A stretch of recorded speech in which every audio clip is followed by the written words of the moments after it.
ज्ञान सिद्धियां दी। विदुर जी ने मैत्रेय जी से पूछा, महाराज मनु का वंश जिसमें मिथुन धर्म से प्रजा की वृद्धि हुई है, आप उसका वर्णन करें। मनु के 2 बेटे और 3 कन्याएं थी। आपने देवहूति को कर्दम जी की स्त्री बताया, उसके जो संतान हुई। फिर रुचि और दक्ष ने आकृति और प्रसूति नाम की स्त्रियों के द्वारा जो संतान प्राप्त की, आप वर्णन करें। मैत्रेय जी महाराज बोले, विदुर ब्रह्मा जी ने जब कर्दम जी से सृष्टि करने को कहा, कर्दम सरस्वती नदी के किनारे आकर लंबे समय तक तप करते हैं। भगवान ने प्रकट होकर दर्शन दिए। कर्दम जी बोले, आप मेरा मनोरथ पूर्ण करें, मैं गृहस्थ आश्रम की पूर्ति के लिए स्त्री की प्रार्थना कर रहा हूं। भगवान बोले, मेरी आराधना कभी व्यर्थ नहीं जाती। सुनो, मैंने उसकी व्यवस्था कर दी। देखो, मनु स्त्री और पुत्री के साथ तुम्हारे पास आकर के वे अपनी बेटी तुम्हें देने का आग्रह करेंगे।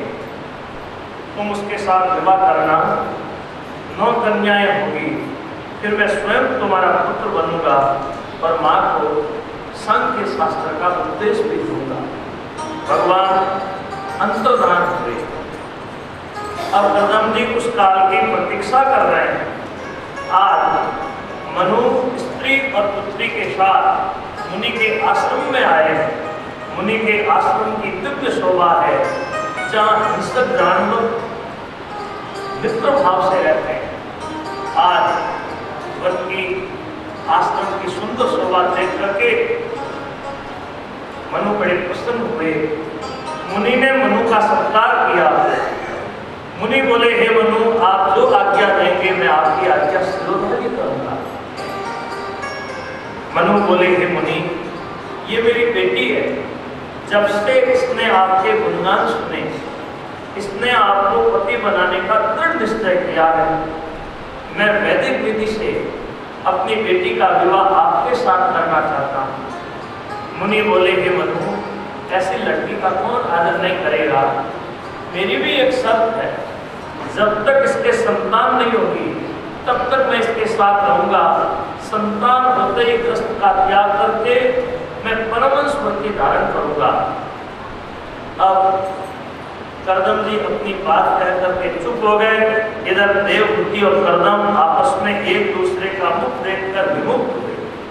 मनु ने भी रानी और बेटी का निश्चय जानकर गुण संपन्न मुनि को अपनी लड़की वैदिक विधि से अर्पित कर दी।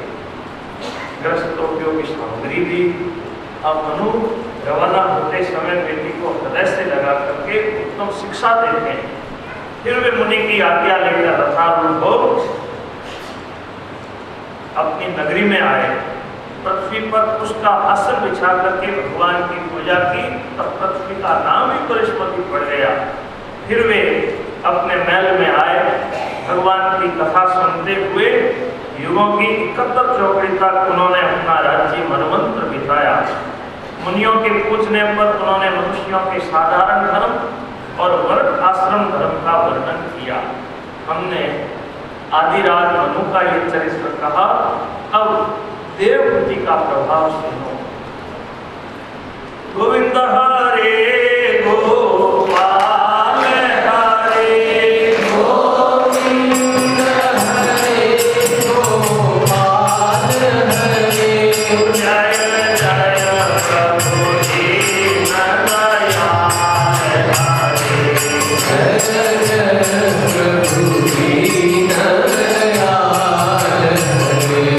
गोविंद हरे गोपाल हरे गोविंद हरे गोपाल हरे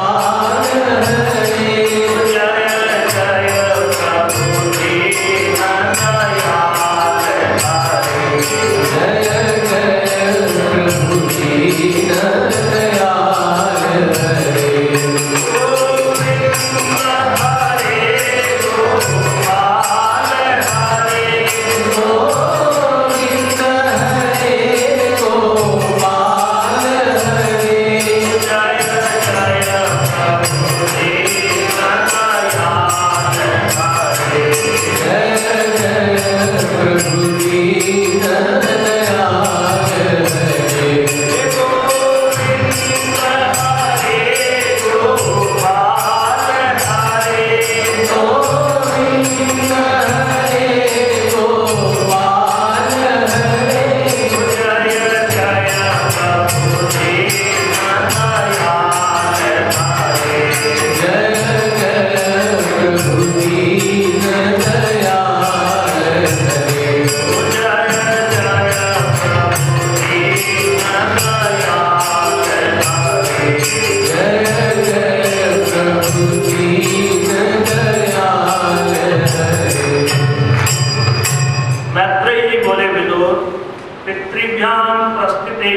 भी पति इंगित को विदा।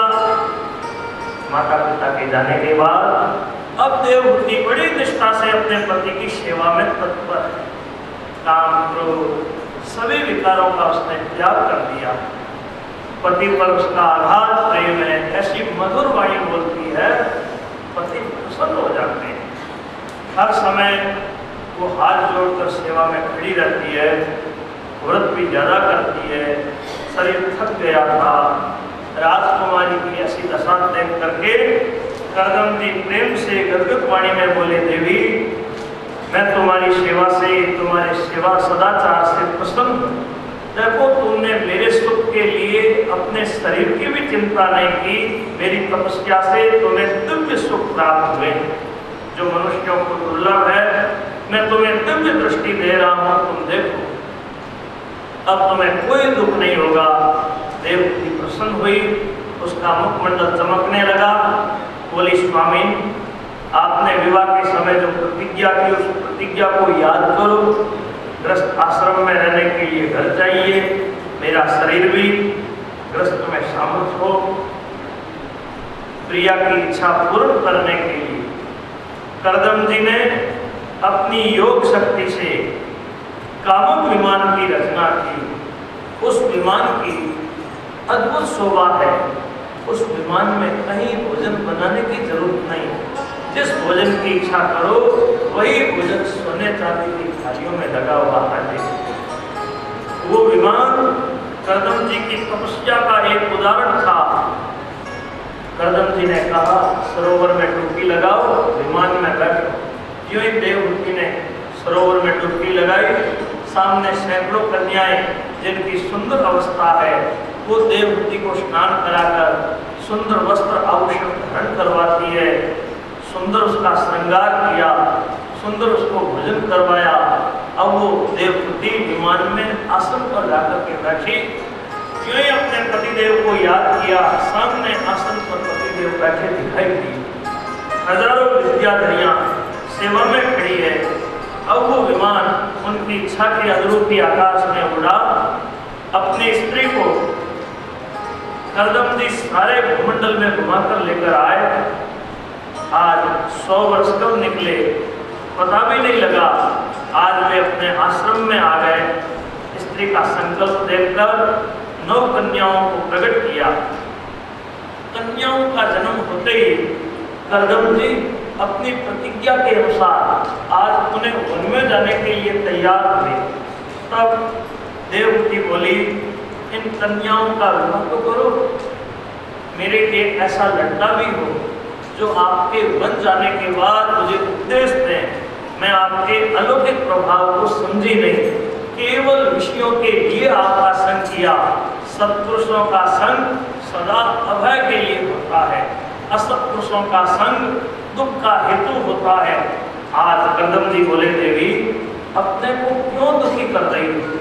अविनाशी भगवान जल्दी तुम्हारे गर्भ में आएंगे। तुम व्रत धारण करो, यम नियम का पालन करो, सदा भक्ति से भगवान का भजन करो। भगवान तुम्हारे पुत्र रूप में प्रकट होंगे, मेरे यश का विस्तार करेंगे, तुम्हें सांख्य शास्त्र का उपदेश देंगे। देवहूति पति की आज्ञा मानकर बड़े प्रेम से भगवान का भजन करने लगी। 10वें महीने में कर्दम जी के प्रभाव से लकड़ी में अग्नि की तरह भगवान प्रकट हुए। बोलिए कपिल भगवान की जय। तस्याम कौशिके काले भगवान मधुसूदन। उस समय आकाश में बाजे बजने लगे, गंधर्व गान करने लगे, अप्सराएं नाचने लगी, देवता लोग फूलों की वर्षा करने लगे, दिशाएं स्वच्छ हो गई, जल निर्मल हुआ, मनुष्यों के मन प्रसन्न हुए। मरीचि आदि ऋषियों के साथ ब्रह्मा जी कर्दम जी के आश्रम में आए और बोले, बेटा तुमने मेरी आज्ञा का पालन किया, मेरी बड़ी सेवा की, पुत्रों को पिता की इसी प्रकार सेवा करनी चाहिए। अब अपनी बेटियों का विवाह ऋषियों के साथ कर दो, सृष्टि की वृद्धि होगी और संसार में तुम्हारा यश बढ़ेगा। ब्रह्मा देवहूति से बोले, मनुपुत्री साक्षात भगवान तुम्हारे पुत्र रूप में अवतीर्ण हुए हैं। ये जीवों का अज्ञान दूर कर जीवों को संसार बंधन से मुक्त करेंगे। ज्ञान देने के कारण इनका नाम कपिल होगा। इस प्रकार दोनों को आश्वासन देकर ब्रह्मा अपने धाम सत्यलोक चले गए। कर्दम जी ब्रह्मा की आज्ञा से अपनी लड़कियों का विवाह ऋषियों के साथ कर देते हैं। मरीचि को कला नाम की लड़की दी, अत्रि को अनुसुईया, अंगिरा को श्रद्धा, पुलस्त्य को हविर्गुरु, कुलय को गति, क्रतु को क्रिया, रघु को ख्याति, वशिष्ठ को अरुंधति और अथर्वा को शांति नाम की लड़की दी। अब कर्दम जी ने मुनि लोगों को संतुष्ट किया। ऋषि लोग कर्दम जी की आज्ञा लेकर अपने अपने आश्रमों को चले गए। एक दिन कर्दम जी एकांत में कपिल भगवान के चरणों में जाकर प्रणाम करके बोले, प्रभु संसार में दुख भोगते हुए इन मनुष्यों पर कभी देवता प्रसन्न हो जाते हैं।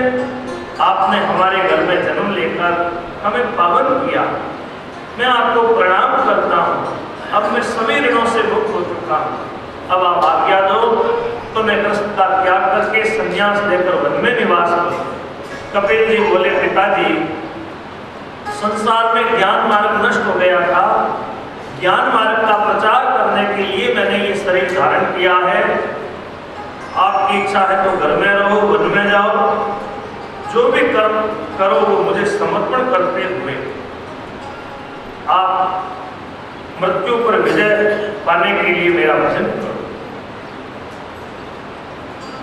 अब बेटे की आज्ञा से कर्दम जी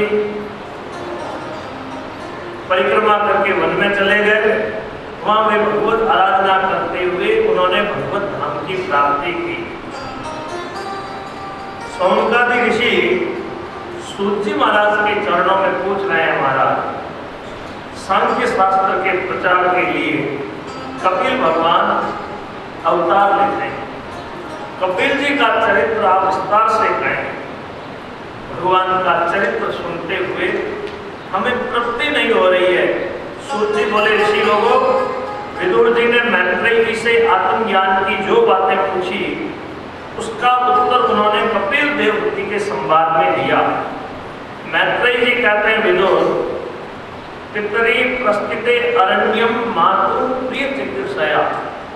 कर्दम जी के वन जाने पर माँ के कल्याण के लिए कपिल भगवान बिंदु सरोवर पर निवास करते हैं। एक दिन देवहूति अपने बेटे के पास जाकर के बोली, बेटा इन दुष्ट इंद्रियों को तृप्त करते करते मैं दुखी हो गई, वासना मिटती नहीं, मैं घोर अंधकार में जा रही हूँ।